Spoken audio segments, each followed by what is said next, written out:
Hello everyone, সবাই কেমন আছেন? আশা করি খুব ভালো আছেন। আমিও খুব ভালো আছি। আমার একটা নতুন ভিডিওতে আপনাদের স্বাগত জানাই। আজকে আমি বাড়িতে কিভাবে খুব সহজে দই পটলের রেসিপি বানাতে পারবেন তারই একটা রেসিপি শেয়ার করছি। চলুন দেখা যাক। আমি এখানে পটলগুলোকে ধুয়ে কেটে নিয়েছি এবং তারপর হলুদ আর লবণ দিয়ে এই পটলগুলোকে মাখিয়ে নেব। আর অন্যদিকে আমি সর্ষে আর পোস্ত আর কিছুটা লঙ্কার একটা পেস্ট বানিয়ে নেব। আপনারা চাইলে এটা শিলনোড়াতেও বানিয়ে নিতে পারেন। আর অন্যদিকে আমি কড়াই বসিয়ে কড়াইতে তেল গরম করে পটলগুলোকে দিয়ে দেব। যতক্ষণ না পটলগুলো লাল লাল ভাজা হচ্ছে ততক্ষণ পর্যন্ত আমি পটলগুলোকে ভাজবো। আর দেখবেন একটু ফ্রাই করে নিলে পটলের ভেতরে মশলাগুলো ভালো মতো ঢুকতে পারে, তাই একটু ভালো করেই ফ্রাই করে নেবেন।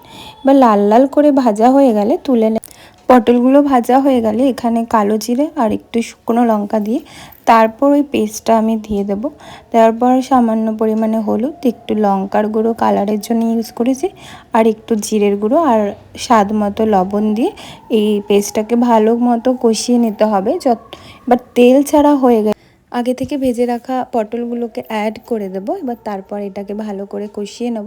আমি একটু জল দিয়ে এটাকে ভালো মতো কষিয়ে নিয়েছি। এবার আমি কষানো হয়ে গেলে আমি টক দই অ্যাড করে দেবো। আপনারা চাইলে এটা আমি 50 গ্রামের মতো টক দই অ্যাড করেছি, আপনারা চাইলে পরিমাণ মতো টক দই অ্যাড করতে পারেন। তারপর আমি এটাকে লো স্টিমে একটুখানি রান্না করে নেব। রান্না করে নেওয়ার পরেই তৈরি হয়ে যাবে দই পটল।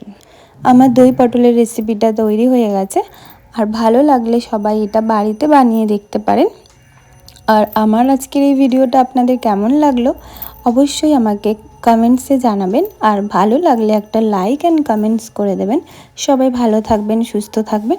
দেখা হচ্ছে একটা পরের ভিডিওতে। ধন্যবাদ।